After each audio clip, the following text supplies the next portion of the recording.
Hi friends, welcome to my channel.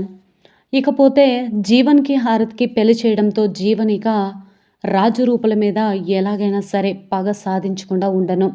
ఖచ్చితంగా వాళ్ళిద్దరిని ఎలా సంతోషంగా ఉండనిస్తానని చెప్పి జీవన్ శపథం చేసి వెళ్ళిపోతాడు కదా! దాని గురించి ఆలోచిస్తూ ప్రతాప్ ఈ విధంగా అనుకుంటూ ఉంటాడు. నా వల్ల వీళ్ళు ఇన్నాళ్ళు దూరంగా ఉంది చాలు. ఇక రాజరూప దూరంగా ఉండడానికి వీల్లేదు అని చెప్పి వెంటనే అక్క అని చెప్పి విజయాంబికను పిలవగానే చెప్పు తమ్ముడు అని అంటూ ఉంటుంది. రాజరూప ముహూర్తానికి మొన్న కుదరలేదు కదా, పంతుల్ని పిలిపించి మంచి ముహూర్తం పెట్టించు. వాళ్ళ మొదటి రాత్రికి అనగానే అందరూ ఒక్కసారిగా సంతోషపడుతూ ఉంటారు. కానీ రాజరూప షాక్ అయిపోతారు. ఇదేంటి, పింకీని ఆ జీవన్ బారి నుంచి కాపాడామన్న సంతోషం ఒక్క సెకండ్ కూడా లేకుండా పెద్దయ్య మన మొదటి రాత్రికి ఏర్పాట్లు చేస్తున్నారేంటి అమ్మాయి గారు అనగానే, అవును రాజు, మనం పింకీది ఒకటే సమస్యగా భావించలేదు. నాన్న అదొకటే సమస్య అని అనుకున్నారు. కానీ ఆ మధ్య కూడా నాన్నతో కలపడం కూడా ఒక సమస్యే కదా, వాళ్ళిద్దరిని కలపకుండా మనం కలవకూడదని అనుకున్నాం కదా రాజు అని ఈ విధంగా రాజు రూప ఇద్దరు కూడా మాట్లాడుకుంటూ ఉంటారు.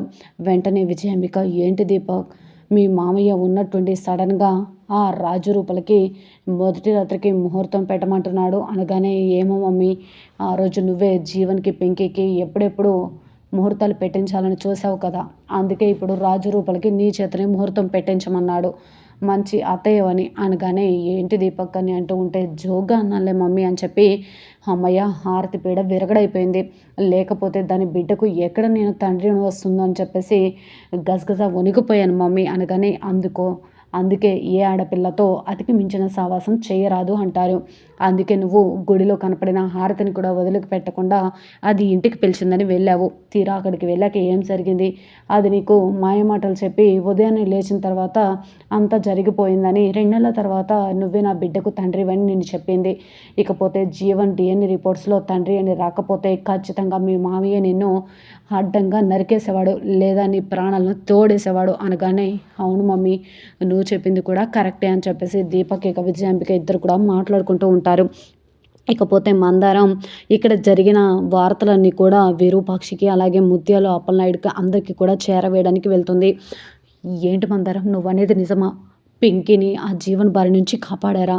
అసలు ఆ జీవన్ పింకీ మెడలో తాళి కట్టలేదు అమ్మాయి గారు అని చెప్పేసి అంటూ ఉంటే, ఏంటి మందారం నువ్వనేది అనగానే, అవును, రేణుక, గౌతమ్ అలాగే ఆ శ్వేత ముగ్గురు కూడా పోలీసుల్లాగా నటించి పింకీ అమ్మగారి బ్యాగ్లో డ్రగ్స్ ప్యాకెట్లు పెట్టి ఆ డ్రగ్స్ ప్యాకెట్లు పెట్టింది దానికి అలవాటు పడిపోయింది పింకీ అని చెప్పేసి, పింకీని ఎక్కడ ఇంట్లో వాళ్ళు అరుస్తారేమో అన్న భయంతో జీవన్ చెప్పినట్లల్లా డ్రామా ఆడింది.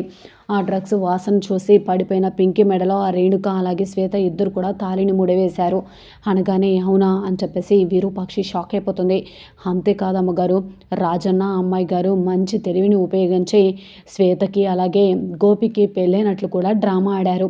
శ్వేతని అడ్డం పెట్టుకుంటే తప్ప ఆ జీవన్ నిజం ఒప్పుకోలేదు అనగానే, దేవుడు ఉన్నాడు మందారం, అందుకే ఆ హారతికి న్యాయం చేశాడు. ఏ పాపం తెలియని పింకీని కూడా ఆ దుర్మార్గుడు బారి నుంచి కాపాడగలిగారు అనగానే, దేవుడు ఉన్నా ముందు రాజు రూప, రాజన్న రూప అమ్మాయి గారు ఇద్దరు కూడా లేకపోతే ఈరోజు పింకీ జీవితం ఏమైపోయేదో తలుచుకుంటేనే చాలా భయంగా ఉంది అని మందారం అంటూ ఉంటుంది.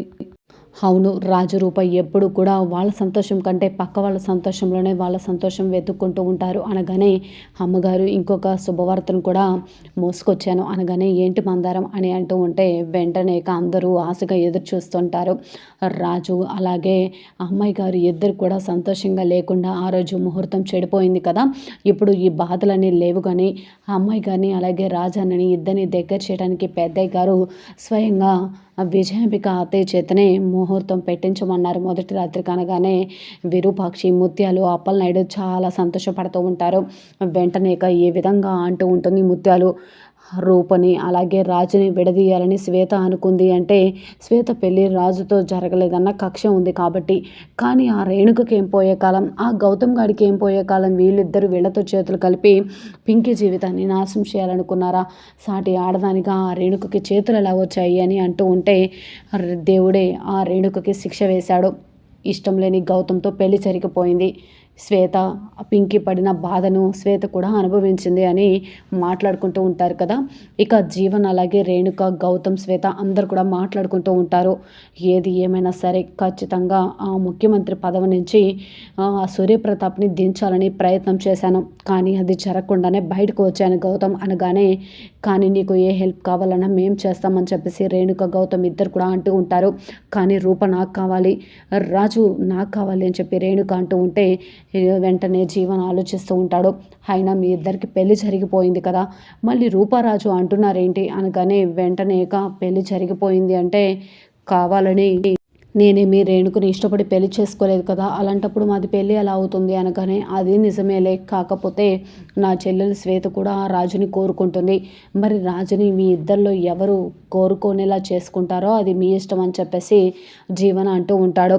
ఇకపోతే ప్లాన్ చేసి ముఖ్యమంత్రి వైపు ఉన్న ఎమ్మెల్యేలు, ఎంపీలందరినీ కూడా డబ్బులు ఇచ్చి కొనేసి ఖచ్చితంగా సీఎం పేరుకి రిమార్కు పెట్టేలా చెక్ పెట్టాలని చెప్పి అందరికీ కూడా డబ్బులు ఇచ్చి పురమాయిస్తాడు జీవన్. ఉదయాన్నే న్యూస్లో అంతా కూడా ముఖ్యమంత్రి మారిపోయినట్లు, ఎందుకంటే డబ్బుడికి అమ్ముడుపోయిన ఎమ్మెల్యేలందరూ కూడా ప్రతాప్ మీద ఏదో ఒక రిమార్క్ పెట్టి అందరూ కూడా రాజీనామాలు చేస్తున్నట్లు, వాళ్ళందరూ కూడా సీఎంని ఎత్తి చూపిస్తున్నట్లు న్యూస్లో రావడంతో అందరూ ఒక్కసారిగా షాక్ అయిపోతారు. అది చూసిన విరూపాక్షి, ముత్యాలు, అప్పలనాయుడు కూడా షాక్ అయిపోతారు. ఏంటి అప్పలనాయుడు ఇలా జరిగింది, ఆ జీవనే ఇదంతా చేశాడని అనిపిస్తుంది అని ఏ విధంగా అంటూ ఉంటే, అవునమ్మ గారు చేయకుండా ఎలా ఉంటాడు, నిన్న జరిగిన అవమానం వల్లే ఇదంతా చేసి ఉంటాడని అనుకుంటూ ఉంటే అప్పుడే రాజు, రూప కూడా వస్తారు. ప్రతాప్ న్యూస్లో చూస్తూ ఉంటాడు. అదంతా చూసి షాక్ అయిపోతాడు. దీపక్, విజయంబిక కూడా షాక్ అయిపోతారు కదా. వెంటనే చూసారా పెద్దయ్య, ఆ జీవన్ గాడు ఎంత దుర్మార్గుడు కాకపోతే ఎంతలా ఇది చేస్తాడో అని అంటూ ఉంటే, అయినా ప్రతిపక్షాల వాళ్ళు కూడా పలానా ముఖ్యమంత్రి సూర్యప్రతాప్ అంటే ఎలాంటి వాడో తెలియకుండానే ఇలా న్యూస్లో రాసేస్తున్నాడు అంటే, వాళ్ళ చేతిలో మైకులు ఉంటాయి, చేతిలో ఫోన్లు ఉంటాయి, రాయకుండా ఎలా ఉంటారు పెద్దయ్య, అయినా మీరేంటో మాకు తెలుసు, ఖచ్చితంగా దీని వెనుకున్న నడిపించిన జీవన్ గాడి అంతా చూస్తానని చెప్పి రాజు అంటూ ఉంటే, వద్దు రాజు వదిలేసే, ఏది జరగాలని ఉంటే అది జరుగుతుంది అని చెప్పేసి వదిలేశాడు రాజు. కానీ విరూపాక్షి మాత్రం దీని వెనుక ఉన్న మొత్తం కుట్రనంతా కూడా లాగేసి దీనికి కారణమైన రేణుక, గౌతమ్ అలాగే జీవన్, శ్వేత అందరినీ కూడా కటకటాల పాలు చేస్తానని, దానికి కావాల్సినంత డబ్బు నేను ఇస్తానని చెప్పేసి అందరితో కూడా మాట్లాడి ఎవరు తీసిన గోతులో వాళ్ళే పడ్డట్లుగా రేణుక, గౌతమ్, జీవన్, శ్వేత అందరూ కూడా ఇరుక్కునేలా చేసి సూర్యప్రతాప్ని బయటకు లాగి తన మంచితనాన్ని అందరికీ అర్థమయ్యేలా చేసిన విరూపాక్షిని ప్రతాపిక మెచ్చుకుంటాడు. విరూపాక్షిని ఇన్నాళ్ళు తప్పుగా అపార్థం చేసుకున్నాను, పక్కనే ఉండి గోతులు తవ్వే వాళ్ళని మాత్రం మంచి వాళ్ళని అనుకున్నాను అనగానే రూప చాలా సంతోషపడుతూ, చాలా థ్యాంక్స్ నాన్న అమ్మని ఇంటికి తీసుకొచ్చినందుకని అంటూ ఉంటుంది. మరి నిజంగా ప్రతాప్ ఏ తప్పు చేయలేదని, తను సీఎంగా తన పదవిని నిర్వర్తిస్తున్నాడని, తను చేయవలసిన కార్యక్రమాలు కూడా అన్నీ చక్కబెట్టుతున్నాడని అన్నీ కూడా వివరించి, మరి అందరికీ కూడా సూర్యప్రతాప్ని అర్థం చేసుకునేంత ఓపిక లేకపోయినా తన మంచితనాన్ని గుర్తించేంత సహనం ఉండాలని చెప్పి అందరికీ వెల్లడించిన విరూపాక్షిని నిజంగానే ప్రతాప్ ఇంటికి తీసుకొచ్చి భారీగా ఒప్పుకొని విజయాంబిక వైపు వేలెత్తి చూపబోతున్నాడా.